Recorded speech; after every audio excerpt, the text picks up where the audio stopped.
Welcome back to all the smoke. And guess what? So I recorded my episode yesterday and I'm going there. And as soon as I publish it, I'm waiting for it to export. And I'm like, okay, let's just see what's going on. And I, you know, see this article and it's like Packers trade for Micah Parsons in Blockbuster. And I'm assuming it's one of those, nothing actually happened. It's just a proposed trade by this one writer. So I click on it, right? Like, what do they think the Packers would trade for Micah Parsons? No. Micah Parsons was actually traded right after I was done with the podcast. So I figured I'd come on here and make one simply about Micah Parsons and him being traded. And after months of drama and everything that's going on, he was traded to the Green Bay Packers. And all of Micah's posts before and after, he was always thanking Dallas and saying how he tried to stay in Dallas. He wanted to stay in Dallas. He liked Dallas and he just wanted to get a deal done. But Jerry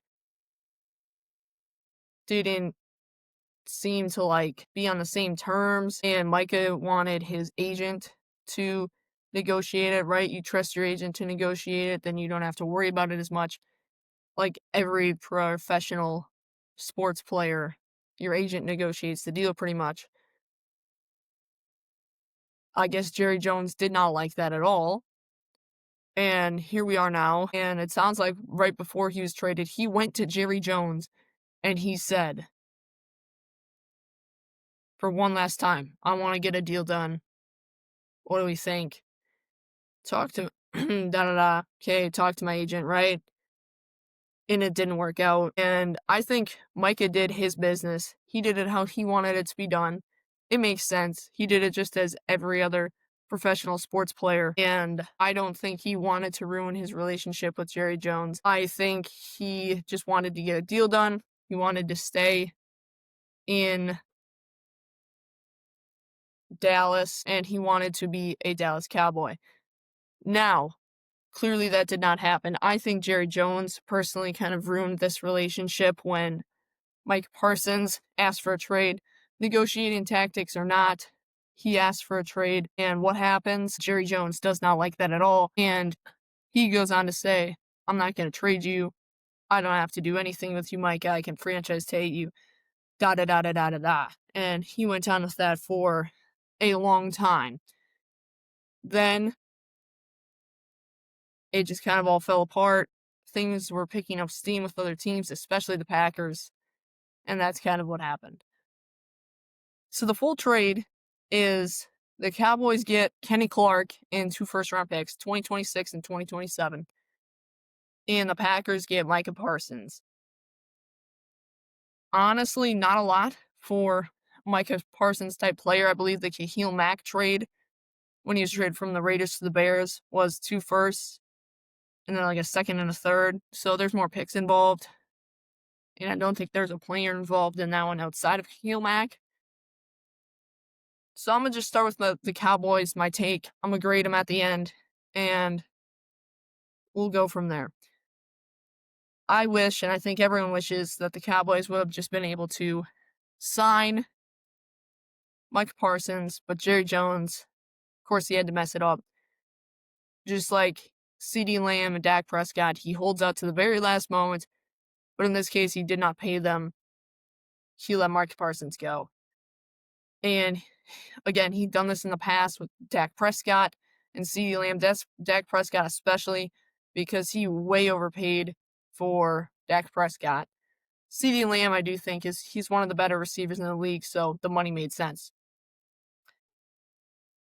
Getting 2 firsts is okay, but the Packers are going to be at the end of the first round now, for sure, with Micah Parsons.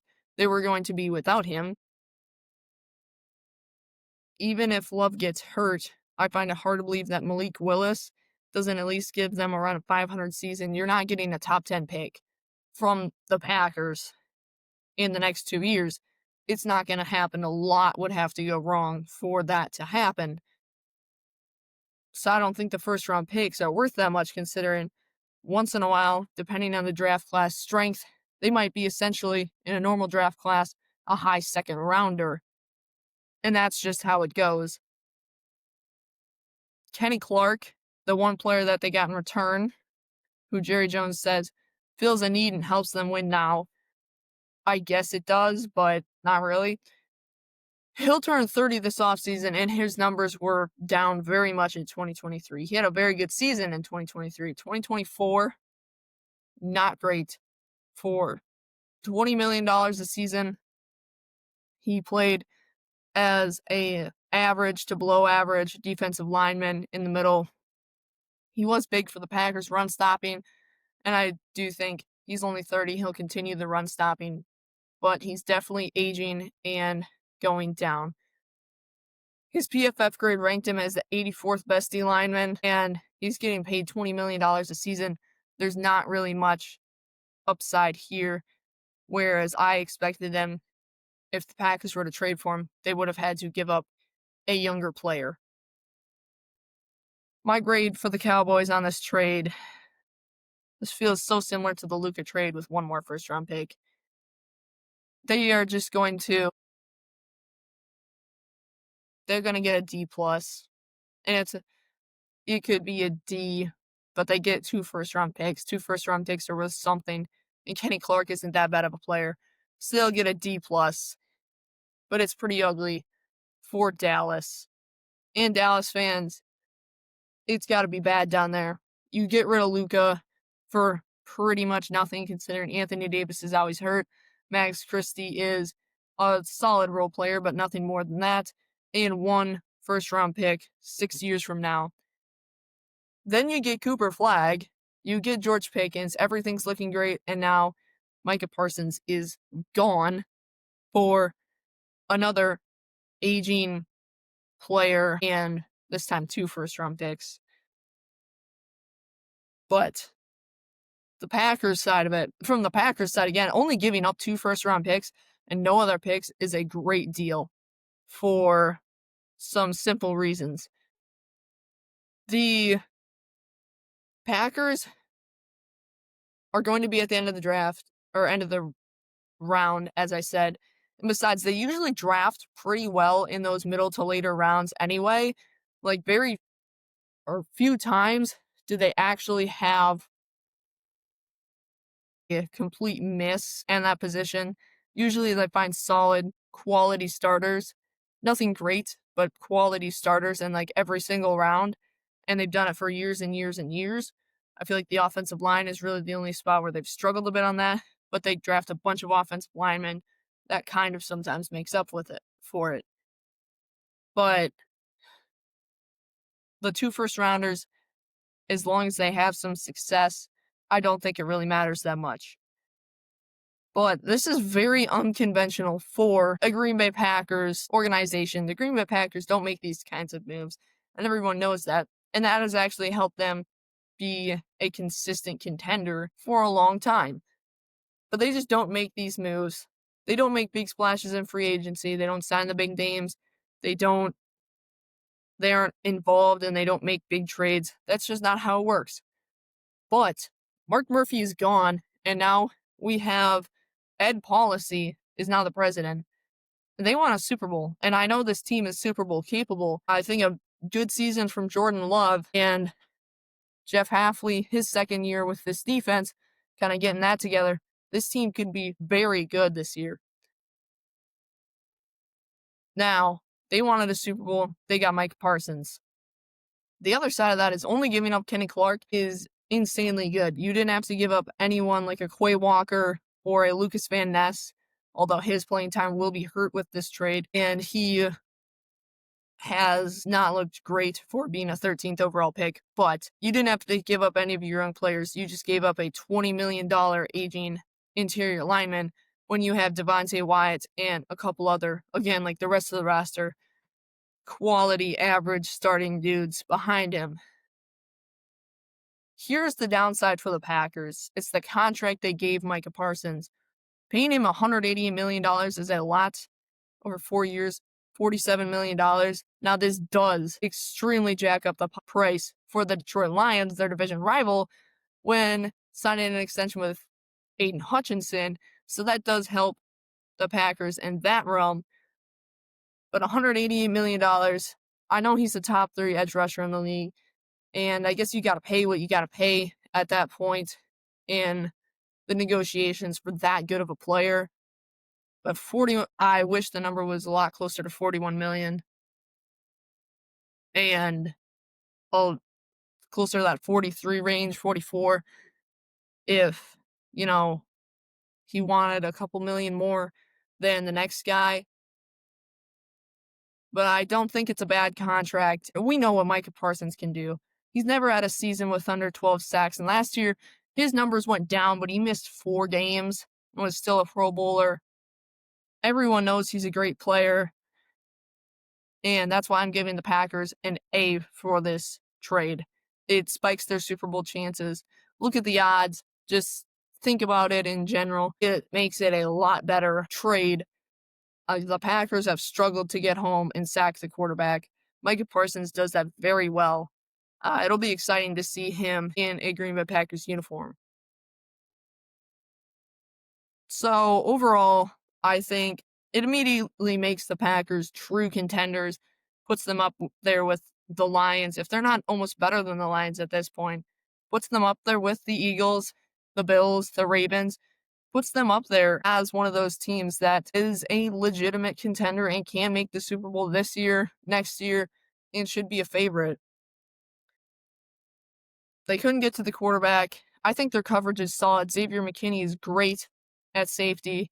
They did lose a lot of depth at corner, and hopefully their run stopping can get better. Their run stopping has never been great, and hopefully the preseason does not show much because they struggled a lot in the preseason with penalties and just everything. But I like what Jeff Hafley's doing. Mike is a great player. He's going to elevate the defense. And I truly believe the last time they had a pass rusher this good was back in the 90s with Reggie White. Clay Matthews was up there. He was probably a top 10 edge rusher during his prime for sure. And he was great. But I truly think the last time they had this great of a player was Reggie White. And when they shockingly got Reggie White, you know what happened a couple of years later? They won the Super Bowl. So I see one coming in the very near future. It might not happen this year, and I wouldn't be surprised if it takes Micah a little bit to get used to Green Bay. But I think Week 4, Sunday Night Football against the Cowboys, Micah Parsons will have a great game. I do think Micah Parsons will be great in a Green Bay Packer uniform. As for the Cowboys, I don't know what we're doing here. This hurts them a lot. Their defense already wasn't great. It was banged up. And now they traded their best player by far on their defense. And I'd be surprised if they even make it to the playoffs because this team is not very good. The offense, we'll see how it works out considering they're essentially just a worse version of the Bengals where you have little run game, except for the Bengals offense is much better. And I'm not sure if the Cowboys defense is much better than the Bengals. I see this team struggling a lot.